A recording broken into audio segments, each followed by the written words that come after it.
But for now, this is my last bite. Busog na ako. Ako nga parang gusto ko pa eh. One more. Ay, naku. Han, So good. we should have invited Gerald and Gina with us, ha?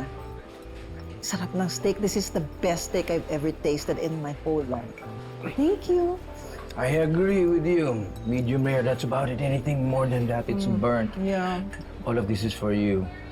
My sweet and lovely wife. Ulit-ulitin ko to. That's how much I love you. Love you too. Cheers.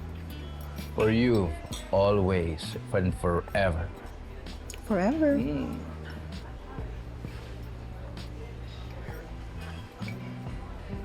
Oh, it's excellent. sarap. It's excellent.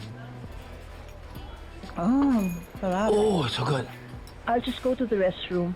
Napakasarap ko. Han, are you okay?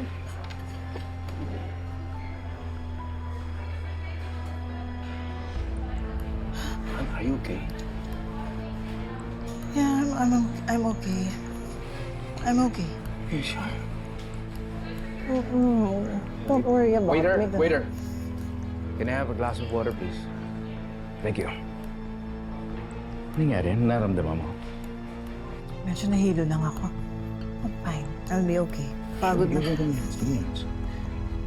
Kailan ka ba magiging handa, ha? Nasabihin kina Robert at Gina ang tungkol sa sakit mo? Ano? Kapag lumala ng brain cancer mo?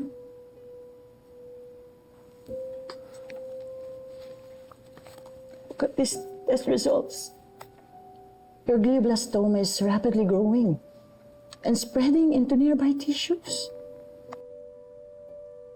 You know me very well, Sarah. Ayokong bigyan ng mabigat na responsibility ang family ko. Ayaw mo ng burden. Pero lalo ka lang mahihirapan. Hanggang kailan mo maitatago yung worsening headaches mo? Huh? Yung changes sa behavior mo? Your nausea and balance issues? Yung pagiging irritable mo? Ano? Hihintayin mo na lang na magka-seizure ka? Ang alam ko, nasa ospital tayo, nasa clinic tayo, wala tayo sa simbahan para sermonan mo ko. Nakakapikong ka na. It's been 7 months since you were diagnosed with GBM. And I already told you to go under surgery, di ba? To remove as much of the tumor as possible. But you refuse. Ayaw mo makinig. Minda, you have grade 4 brain cancer. Meaning, it's at the highest grade. And most aggressive. Not staged like other cancers. Your survival time is now down to less than 12 months. Gusto mo na bang mamatay? Of course not. I want to live longer.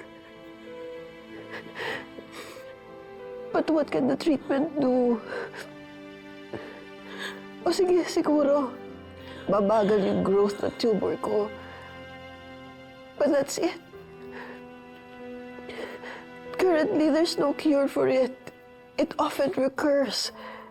So pag sinabi ko ba, ito mga nangyayari sa akin, sa anak ko, kay Gina, kay Robert, gagaling ba ako? Ano sa tingin mo? Gagaling ba ako?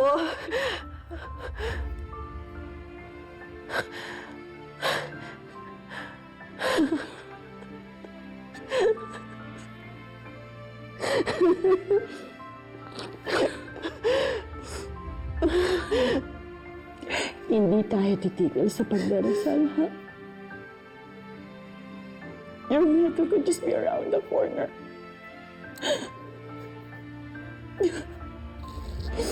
Kaya wag na wag kang mawawala ng pag-asa. Minda, stay positive. Okay?